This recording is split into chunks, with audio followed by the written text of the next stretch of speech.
let me introduce Dr. Rose to you.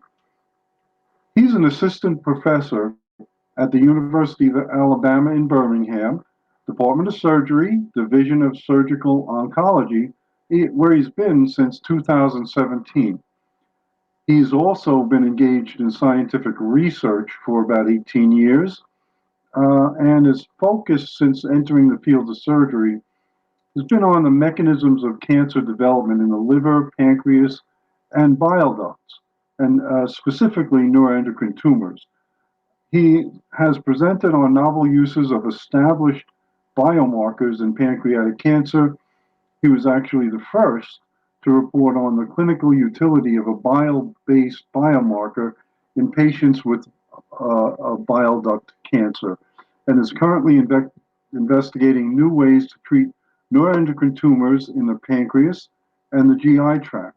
So with that, I'd like to introduce to you Dr. J. Bart Rose. Hi, everybody. Thank you very much for having me. It's an honor. And that was a great opportunity to follow Dr. Das's excellent summary of the current treatment landscape in neuroendocrine tumors. Today, I'm going to be talking about surgery for abdominal neuroendocrine tumors. The general topic was surgery in NETS, which is obviously a very broad category. I'm an abdominal surgeon, primarily pancreatic and liver, so we're going to be focusing mostly on abdominal tumors today.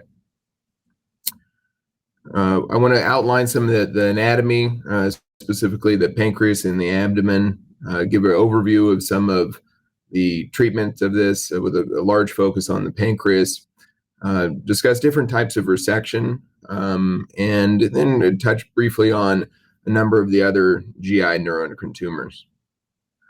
We're going to be focusing mostly today on tumors that have not spread or that are not metastatic. I think that the surgical discussion about what to do with metastatic or tumors that have spread to other organs is pretty complex and deserves a lecture on itself. So I think we all know that the incidence of neuroendocrine tumors is rising. We can see here that the annual number of cases has gone up significantly since the 70s. But if we look over here on this graph on the left, this correlates essentially to the same time as an increase in use of CAT scans. So, the thought here is that as we started looking, we started finding more. And when we look at the types of these tumors, the different grades or stages of these tumors, when we find them, we see that the biggest increases are in the early stage tumors, the kind of grade 1, grade 2 tumors, again suggesting that what we're doing is finding a lot of these tumors much earlier. And the question is, well, were these tumors that were ever going to bother people? Are these tumors that have the potential for becoming malignant or being able to spread to other organs? And I think that's an area of research that a number of people are looking into and trying to figure out, what is a tumor that is going to be a bad actor, and what is one that is likely going to be something that you're going to die with and not from. And those really low-grade, well-behaved tumors, do they really need to be addressed surgically? I'm going to start by reviewing some of the anatomy of the abdomen. And when we swallow, food comes down our swallow tube, the esophagus, and comes into the stomach. And then it mixes in the stomach, and then it drains in through the first part of the small intestine called the duodenum. That drains into the jejunum and the ileum, and then meets up with the large bowel, or the colon. Right off the beginning of that junction between the small bowel and the large bowel dangles this little guy called the appendix. Liver's up here in the upper abdomen, mostly on the right side, and the gallbladder lives under it. If we were to remove the stomach and look behind it, that's where we find my favorite organ, the pancreas. The pancreas is this fish-shaped organ. It is in some pretty high-priced real estate. It's kind of nestled in on top of the major blood vessels of the abdomen, the ones that carry blood out to your spleen, your stomach, your liver, your intestines, the blood vessel that carries all the nutrients back that you ate from your intestines into the liver for processing. It shares a blood supply with the first part of your small intestine. So it's a complicated organ. It has a number of different functions. It makes hormones like insulin. to help you regulate your blood sugar, as well as a substance called pancreas juice. And that pancreas juice gets pumped down this tube in the middle of the pancreas into the intestines to help you digest your food. It can secrete up to 1.5 liters of this pancreas juice a day. That pancreas juice, its job is to help you break down your fats, proteins, and sugars that you eat. And it also is a neutralizing fluid for the acid in your stomach. So it's a very, very important substance. People that have too little of this, they don't break down their food, and they can get pretty severe diarrhea, a specific type of diarrhea called steatorrhea, which is usually noticed by having a lot of oil in your stools, really stools that stick to the side of the toilet, or floating stools. Like I mentioned before, it's also responsible for a number of different hormone productions. And these are made in different cells within the pancreas. They have kind of different populations that are all living together. The cells that make the juice are directly connected to the tube system. It's kind of like a big tree with a main duct or main trunk that drains into the intestine. And then the cells that make the hormones are nestled in between those, but they are not connected to that drainage system. Those are called islet cells, and they drain the hormones they produce into the blood vessels that are centered around the islet cells. So just like most organs in the body, the pancreas can develop a neuroendocrine tumor. It's relatively rare. About 1% of all pancreas growths are going to be neuroendocrine tumors. They arise from the neuroendocrine cells in the pancreas. And they're rather unique compared to the other tumors that the pancreas can grow, and that they can cause symptoms. And those symptoms are related to the type of hormone that they can release. However, up to half of these tumors don't release any hormone, at least hormones that we can measure. It may be possible that in another decade or two, we find out that a lot of these tumors that we thought were non-functional are actually secreting some chemical substance that we have yet to discover. Not all of them are cancers. So as we mentioned before, a lot of these tumors we're finding in earlier and earlier stages, and it's very possible that those tumors are never going to bother a patient. In fact, we know that a lot of the very small ones typically don't change very much and can be safely watched. They're often associated with MEN1 and other familial diseases such as von Hippel-Lindau. Now, we mentioned that the pancreas can secrete a number of different hormones, and depending on the type of hormone that secretes, we can name that tumor a specific name based on the type of hormone that it secretes. So one of the hormones is something called gastrin. Gastrin stimulates acid production in the stomach, and that is conveniently named a gastrinoma, and that can cause recurrent ulcers in the stomach and the first part of the small intestine. And severe gastrinomas, you can get them in your esophagus and your small bowel as well. Another name for this is Zollinger-Ellison syndrome. Each one of these different types has a different risk of being a true cancer, meaning it has the ability to spread to another organ. Gastrinomas have a very high risk, and they can be associated with diarrhea and steatorrhea because of the malabsorption and the lack of the high acid content. Those that oversecrete insulin are called insulinomas, and they cause low blood sugar. And really, if you look down this table here, we see that most of these have a very high or high malignant potential, with the exception of insulinomas. These are the ones, the only ones of the hormone secreting that do have a low chance for spreading. Those that secrete the hormone that acts in opposition or combats the actions of insulin is called a glucagonoma. This can present as diabetes and have this really ugly skin rash that pops up. It almost looks like an open wound. VIPomas, named for vasointestinal peptide, or VIP, can cause severe diarrhea, often causing multiple admissions for rehydration. Those that secrete somatostatinoma can cause diabetes and diarrhea, as well as significant gallstone disease. And then there's this other one called the PPoma, which is extremely rare, can have some watery diarrhea and cause an enlarged liver. But as mentioned before, at least half of these tumors are what we'd consider to be non-functional tumors. So if they're non-functional, how do we find them? You know, when people are having symptoms because they're severely diabetic or hypoglycemic, really bad ulcer disease, then we will find these tumors a little bit earlier. But for these ones that don't have any hormonal secretion, then we usually don't find them unless we find you get a CAT scan for some other reason. We call an incidental finding. Or they start to cause symptoms because of the size of the tumor. They get so large that they cause pain. Maybe they push on your stomach so that the food can't leave your stomach and you get nauseated, you get weight loss because you can't eat.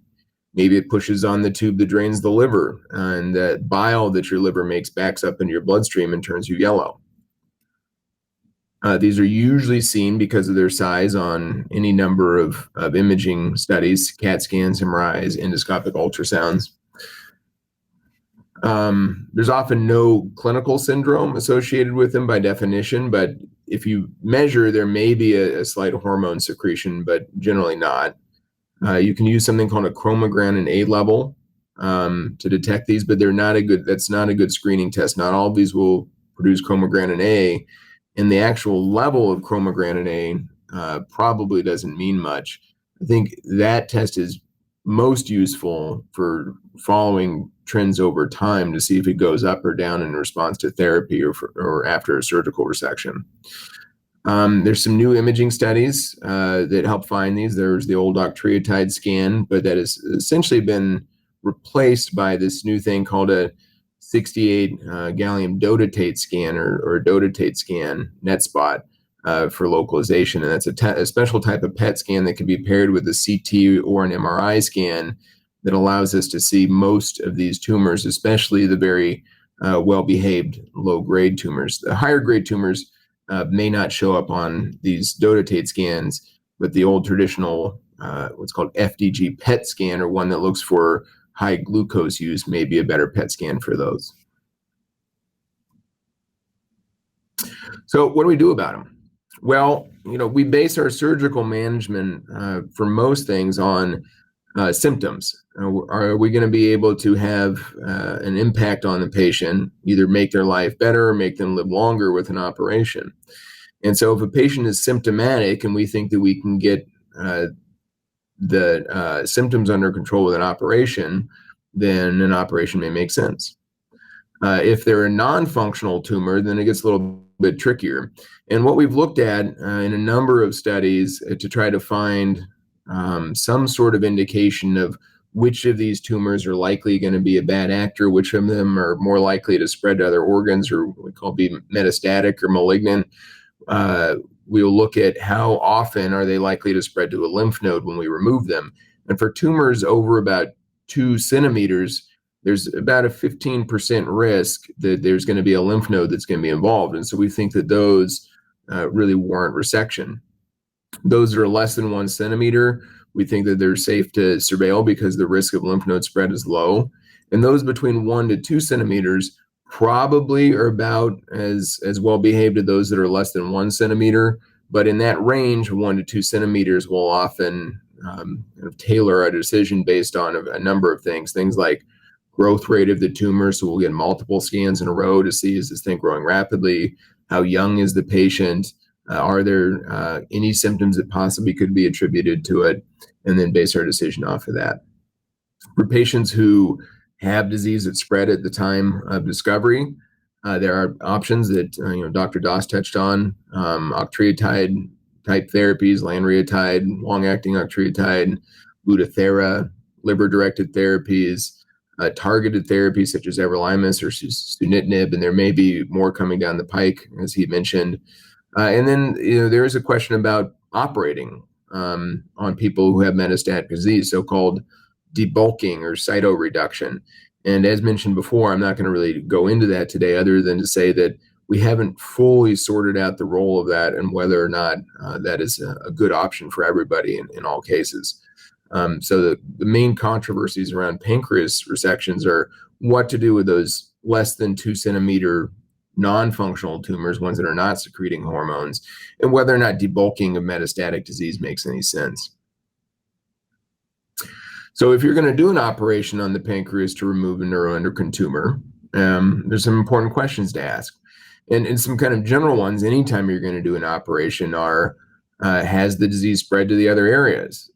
Could you get those too? Does that make sense to take out what we call the primary tumor, the tumor that we think this all started with, and any spots that they've spread to? Does the patient have any other medical issues? Are they going to be able to tolerate an operation? And if so, how big of an operation? And that goes down to how healthy the patient is. And way down the line, potentially, is the considerations of the patient's age. But most surgeons are going to look more at their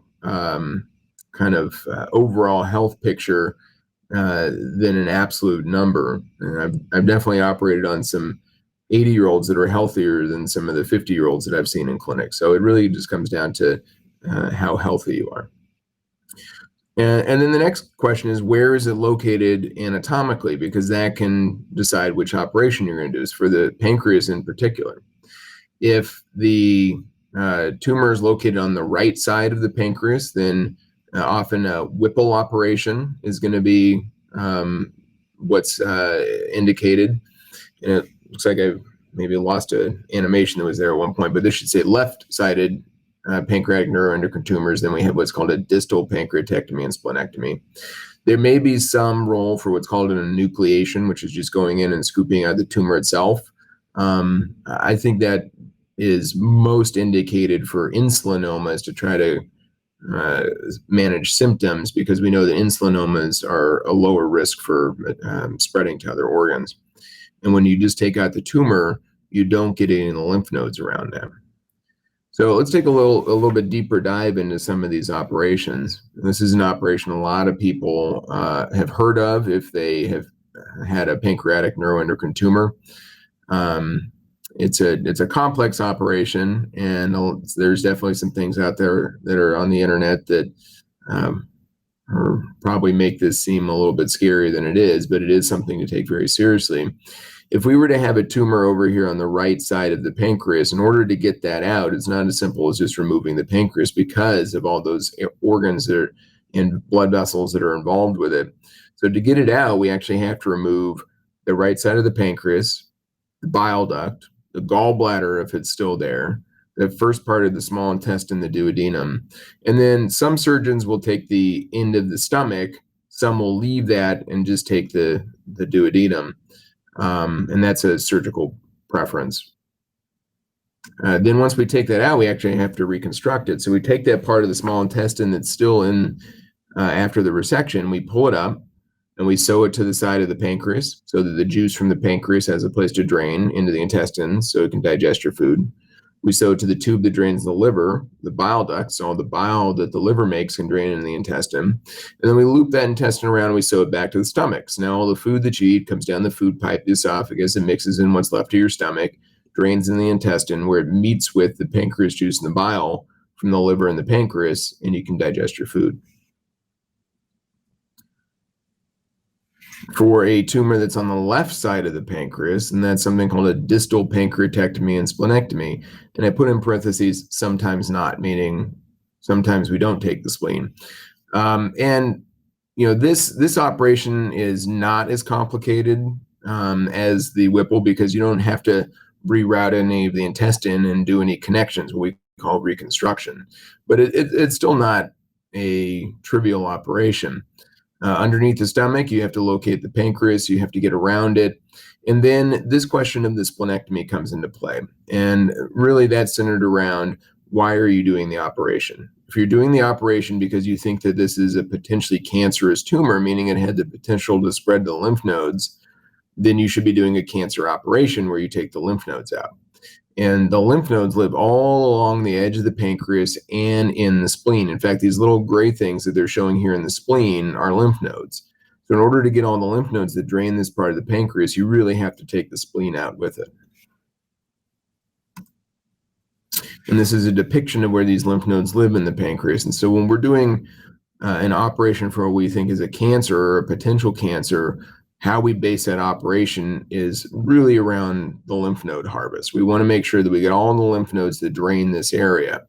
And in order to take it out of the left side, that includes those around the spleen.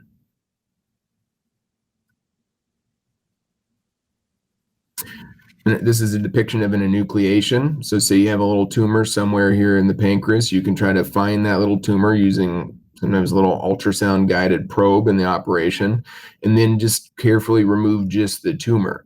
Now, oftentimes these can be very close to some of those main tubes that drain the pancreas juice, and so you have to be very careful that you don't injure those ducts, because you'll get a leak of that pancreas juice outside of the pancreas that and sometimes can be challenging to control. So that's one. All pancreas operations have that risk, though. I think the downside with this is that you don't get it in the lymph nodes around it. Let's switch gears a little bit to one of the other organs in the belly. So these are the gastric neuroendocrine tumors. There's 4 different types of gastric carcinoids or gastric neuroendocrine tumors, 1, 2, 3, and 4. 4 are really poorly differentiated gastric carcinomas. These are extremely aggressive, often found, unfortunately, very late, to the point where potentially, a resection of the stomach may not make any sense. Type 1 are usually very small, very well-behaved tumors that are slow growing and are unlikely to metastasize. So for those, when we find them and they're less than 2 centimeters, then a local resection may make sense. And what do I mean by local? Well, that could be just a resection of the tumor surgically, or we have some more advanced endoscopic options now where the advanced gastroenterologist can go down with a scope and remove these small tumors inside without an operation, but rather with a procedure. For type 2, these are associated with the Zollinger-Ellison or gastrinoma. So the hormone that's telling the stomach to make a lot of acid that causes these little tumors to grow. And the treatment of this is not to remove the tumors that are in the stomach, but rather to remove the actual gastrinoma, and then the tumors in the stomach will often resolve. Type 3 tumors are usually solitary tumors. These other ones, they're usually multiple. They're often larger when we find them, but still generally well behaved. But as you can see, as we kind of go up the types here, the chances of metastasis or spread to the other organs gets higher. So for these ones, we recommend what's called an anatomic resection. So not just going in and removing the tumor itself, but again, treating this more like a cancer operation where we're going to be focused on lymph node harvest. And so what are those options? Well, there's really what this is calling a partial gastrectomy, or what I would call a distal gastrectomy. If you have a tumor in the lower part of the stomach here, then you can take this lower part of the stomach and the first part of the intestine, remove that along with all the lymph nodes that are around it, and then hook the intestine back up. If it's a tumor that involves the very top part of the stomach, well, unfortunately, what that means is most surgeons will end up taking out the entire stomach. And then we hook the intestine back up to the esophagus or the swallow tube here. There's some variations of this, but in general, this picture is pretty accurate. Again, focused on taking all the lymph nodes. For tumors that are in the very first part of the small intestine or the duodenum, for those that are less than 1 centimeter in size, an endoscopic treatment is become the treatment of choice for this. There's a very low chance of recurrence when removing these less than 1 centimeter. This is kind of a depiction of what is involved. The advanced endoscopist will go down with a scope. They'll inject some blue dye underneath the tumor so they can lift it away from the muscle layer in the wall of the intestine. Then they grab this little metal lasso and they lasso the tumor. They put a little electricity on it so they can cut it so it doesn't bleed, and then they pull it out. And this is the cartoon version of this, and this is what it actually looks like. And this is somebody taking one of these little polyps out, or these little tumors out here. They inject this blue dye under it so they can see the layers. They snare it with their little lasso, and then they pull it out.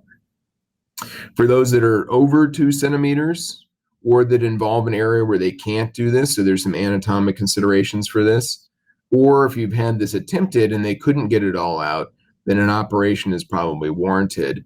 And based on the location, this is also usually a Whipple in a patient who can tolerate that procedure. For the patients with a 1 to 2 centimeter tumor, again, this goes down to a tailored approach. So if they're unhealthy and they couldn't handle an operation, where it seems to be stable over time, then an endoscopic intervention may make sense. Sometimes surveillance makes sense, but sometimes an operation makes sense, and that's a very tailored discussion.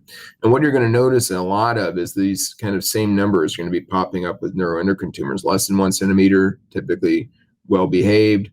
Greater than 2 centimeters usually needs more aggressive approach, and that 1 to 2 centimeter range is something that involves a little bit more thought. If we keep moving down the small bowel and we get into what are called carcinoid tumors, and these are small bowel neuroendocrine tumors, about half of the time they're going to be multifocal, meaning there's more than one of these, and almost 3/4 of the time they're going to be in the last part of the small bowel, what's called the ileum. Often found as pain.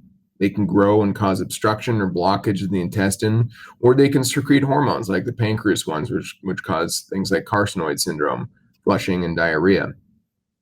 Treatment for this is usually an open resection, meaning making an incision. And the reason to do this isn't so much a technical reason, is that oftentimes when we find these, we find them like this CAT scan over here of one of my patients, where we have this mass that isn't in the intestine. It's down in it's called mesentery, or the part of the small bowel that has the blood vessels going out to the actual intestine. And what we see here is actually not the original tumor, but a lymph node that tumor has spread to and gotten large. And here's a dotatate scan that pairs with that, showing that this is a neuroendocrine tumor. And the actual tumor that this spread from is somewhere in the small bowel around this, and they're often extremely tiny.